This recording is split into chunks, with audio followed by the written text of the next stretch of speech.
A velha discussão está de volta, né? Um time já classificado tem um último compromisso num período inicial de uma competição. Se por acaso esse time não vencer, um grande rival pode ser eliminado. Quantas vezes, né, essa história já não se repetiu? E agora temos esse cenário do Campeonato Paulista. O Corinthians fez uma campanha sofrível até aqui, mas venceu. Sabe-se lá como, né? Mas venceu o Palmeiras na quarta-feira por 1-0.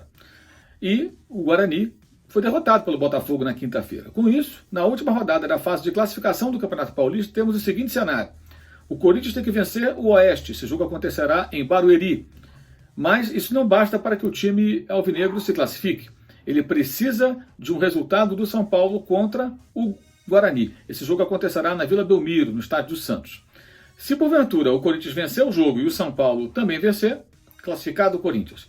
Se o Corinthians vencer o seu jogo e o São Paulo perder, não tem jeito, classificado o Guarani. Mas se o Corinthians vencer o seu jogo e o São Paulo empatar com o Guarani, o Corinthians irá avançar se conseguir uma vantagem sobre o Oeste de 2 gols. Então nós temos aí uma situação em que o Corinthians depende do São Paulo. Se o São Paulo perde o jogo, não tem jeito. Tem que pelo menos empatar e o Corinthians fazer uns 2-0, 3-1, ou o São Paulo vencendo a sua partida contra o Bugre de Campinas. E aí vem a grande questão, né? O São Paulo deve ou não colocar o time titular? Ah, mas os caras estão poupados de quê? Estão jogando há tanto tempo? Bem, tem um detalhe que pouca gente presta atenção. São Paulo jogou quinta-feira e perdeu para a equipe do Red Bull Bragantino. E mais uma vez apresentou problemas defensivos. Aliás, isso é uma tônica nos times do Fernando Diniz, né? Os times atacam, criam muitas situações, finalizam muito, mas eles são vazados com muita facilidade. 3 chutes no gol, 3 bolas nas redes do São Paulo e a derrota por 3-2 diante do time de Bragança Paulista.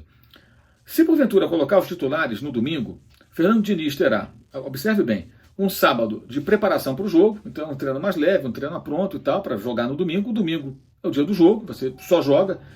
E na segunda-feira a recuperação dos atletas.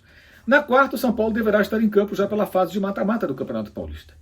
Por outro lado, se o São Paulo colocar os reservas, ele pode treinar e ajustar a equipe, precisa de ajustes. Ele até reclamou, o Fernando Diniz, lá atrás, quando o futebol estava para voltar em São Paulo, que queria um tempo maior para treinar. Eu até cheguei a comentar, poxa, não vai ter esse tempo.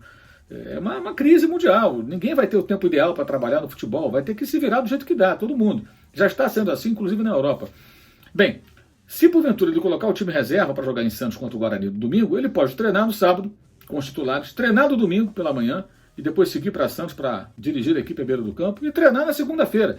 Ele ganha 3 dias, gente, só de preparação, ajuste, treinamento, conversa com os jogadores titulares, preparando-se para o confronto, que ainda não está definido, na quarta ou na quinta-feira, já pela fase de mata-mata do Paulistão 2020, o grande Campeonato Paulista, né? Pois é, esse é o dilema. Então, se o São Paulo, porventura, resolve colocar um time reserva, não é para sacanear o Corinthians, é para pensar em si, é para tirar um proveito desses dias treinando e se aprimorando.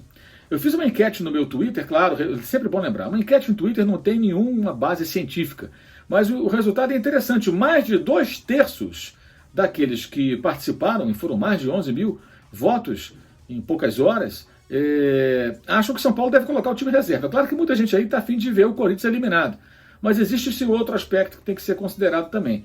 O Corinthians, convenhamos, se não se classificar, não será por culpa do São Paulo, será por culpa dele mesmo, porque a campanha foi horrível até aqui, em que pese a vitória sobre o Palmeiras, o seu rival, na quarta-feira em Itaquera. E você, se fosse o Fernando Diniz, técnico do São Paulo, faria o quê? Escalaria os titulares ou poria um time B para trabalhar, treinar esses 3 dias e melhorar a sua equipe pensando num jogo já importante para o São Paulo, já que esse jogo para o São Paulo não tem valor praticamente nenhum contra o Guarani, né? Estão mirando já a fase de mata-mata. Qual seria a sua escolha se você fosse o treinador tricolor? Saudações.